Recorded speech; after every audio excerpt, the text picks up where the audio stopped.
Hey there, good morning students and garden friends. Welcome back again to the garden. I'm just finishing up some much needed pruning of our Crepe Myrtles and other perennial plants and shrubs out here in our Pollinator garden. So in today's video, we're going to do a recap on all the progress we've made through the garden. I'm going to show you kind of maybe some start and finish images to kind of show you what we started off with, what it looks like now, and what we're going to do next. So sit back, relax, and enjoy because it's time to get to work. Let's dig right in. All right, so to quickly recap on your Crepe Myrtle pruning, one of the first things you can do is get down in there and remove any and all sucker growth from the bottom. Now, suckers are the small branches that are shooting up from the bottom of your tree. A lot of times your Crepe Myrtles, they kind of want to turn back into like a shrub. And so if you don't, like, if they left unattended, they will kind of go back into that natural wild form. And so if you want to have a single trunk tree or even a multi-trunked specimen like these ones behind me, it's really important to get in there seasonally and remove those suckers because they'll come up like crazy. Some of these, I think, had like anywhere between 5 to 10, 15, 20 suckers on some of them. I'll show you some imagery of that so you can see what I'm talking about. Another thing you're going to do is all their dead, diseased, dying branches, you're going to get rid of those. A lot of the branches going back towards the center of your tree, you're going to get rid of, right? Any that are kind of going towards the ground, you're going to trim those up.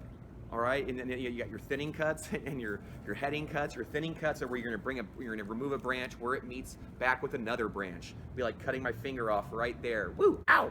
Which I've almost done right before. I'm sure you've done that before too. I'm just kidding. But it'd be like cutting your finger off right where it meets your hand. Right? That's a thinning cut. A heading cut would be like cutting just the tip of your finger off. All right? Don't do any of that. Don't ever cut your fingers off. Just an example. And what it is when you just cut just the tip of a branch, you're going to induce more branching. It makes that branch more bushy. But when you remove a branch and thin it off entirely, you're going to make your tree or specimen less bushy. So you just know that when you direct your growth, you make your cuts, you can almost be like a little artist in a way with how you approach your pruning. And so you can see behind me, and I'll show you some footage. So we really want open centers.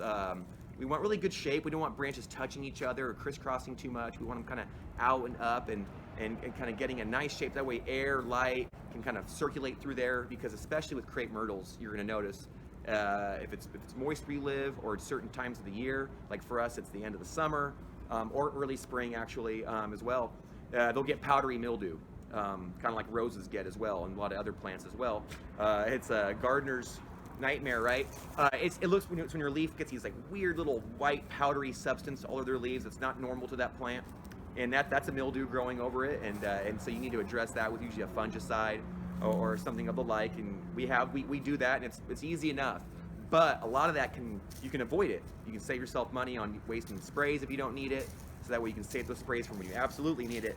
But really, with just healthy pruning, you can actually produce a healthier tree and just get better results in general. It's not just because you have to do it or you need to do it. It's because you'll end up benefiting with a healthier tree. Now, we've also removed a lot of other plants that were either dead completely. I'll show you, I had some guara that we cut back to the ground. Most of it's coming back like a weed, but there was a couple more mature plants in there that you could tell they just were done. They just, for whatever reason, they were sick, had some root rot, and so I'll be pulling those out entirely. A lot of other plants that actually looked like they were doing okay, we've actually cut back and made not look so pretty. But that's okay. That's like the Santa Barbara daisy. So we've cut those down to nothing, and they were actually looking okay before, but all that okay, decent growth was from last season, and then they were about to push out fresh growth on top of that. And so I really didn't want that. So we removed all that, got rid of it. Like I said, it'll look a little goofy for a few weeks, but I think I've already seen some already starting to regrow and resprout. So actually, as long as these days stay nice and warm, and we keep them, properly irrigated, although I don't really ever water this garden this time of year anyhow. But as long as we take care of them, they're going to come right back like crazy. So hopefully, if you have in your garden, you can do this as well. We've cut back the buddleia really hard, not quite as hard as those other ones. We're not cutting them all the way to the ground. We can leave a nice little stump of a foot or two behind. We've cut those back as well. We've cut our salvia back similarly hard, right back to little mounds, maybe 8 to 10 inches around, sometimes bigger or smaller, depending upon how large your specimen of salvia is. That was the hot lips. And we've also cut back a bit of our lavender.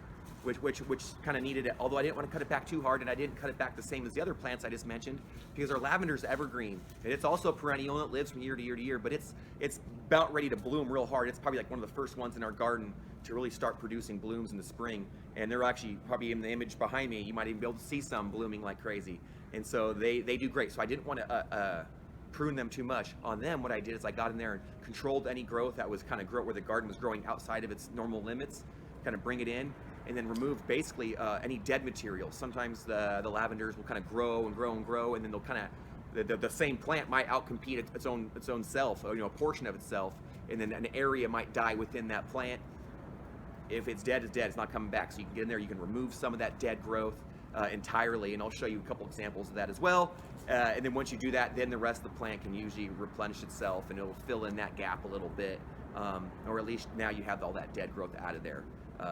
And so the other good things can happen. At the very least, have air and light flowing through there for the rest of the plant. All right, so let's go ahead and take a look at my handiwork. Like I said, the first thing you're going to want to take a look at are all the sucker growth. Here you can see the remnants of some of the suckers. You can see there's quite a few that were there, and I'll probably come back in a little later with a sharp pruner and actually take those down even shorter, which I'd recommend for you to do as well.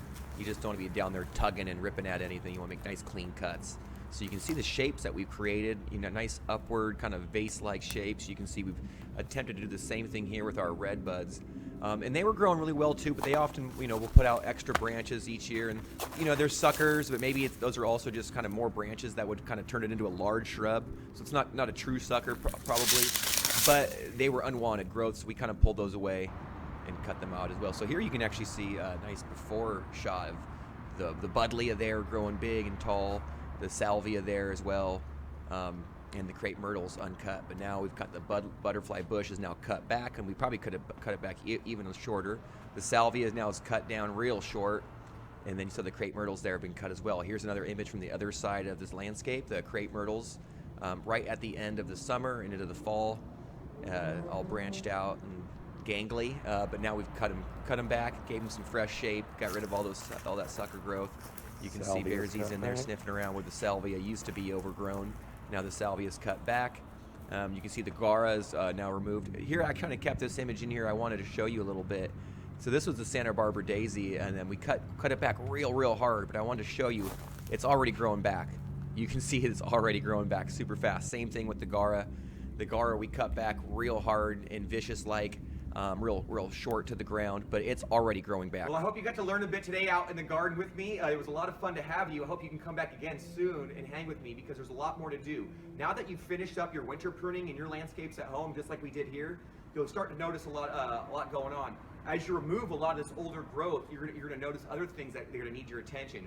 For instance, now is the best time to get into this landscape. Maybe we'll do that next week, and I'll do a video on it, and we're gonna start pulling weeds like crazy, because as I removed a lot of this material of all the dead growth and the old growth from last season, you start to notice this is the best opportunity to remove any weeds that are in your landscape, because now they're more exposed. You can see where they're at. Some of the plants we have, the weeds will grow right through the center of them, and then it makes it really difficult to remove, or they grow around the base of them, trying to choke them out, right? You don't want that. And so right now that we've removed so much material out of this garden, it's kind of like revealed these hidden little monsters in the garden that are starting to take over. And if we don't do anything, the weeds are going to love that we removed all the material, because the sun is shining, we've got some moisture in the soil, and those weeds are going to take off the next few weeks and months if we don't do anything. However, it's still pretty cool. Most of them aren't that big yet, and now they're exposed. I know where they're at. I see you, weeds. And so now we got to get in there, pull all these weeds out. So I'll do this next week. This is the best time of the year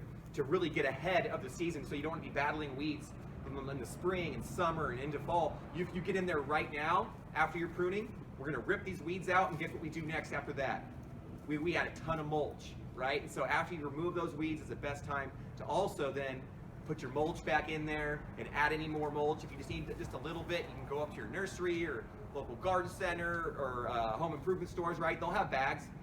If you need a ton, you can go purchase some in bulk and get delivered. If you're a really savvy gardener, you'll do what we do here, and we just contact our local arborists and tree trimming companies, and we build a relationship with them. You give them your number, hopefully get on one of their lists, and then they'll come drop you some chips, some wood chips, and it's fantastic. I get a call on my phone a couple times a year, and then every now and then I always forget what number it is, and I look at it, I'm so excited because they'll come drop a huge truckload for free. We get it off their hands, they give us free chips, we get it out here in the garden. In this garden right now, we've got about, a solid thick layer, 4 or 5 inches of mulch in most places, although in some spots it's too thin, right? And we got some weed growth. So now rip the weeds out, give our tree companies a call, and see if we can get hooked up with some free mulch, some free chips, and then we're gonna be set up for the spring.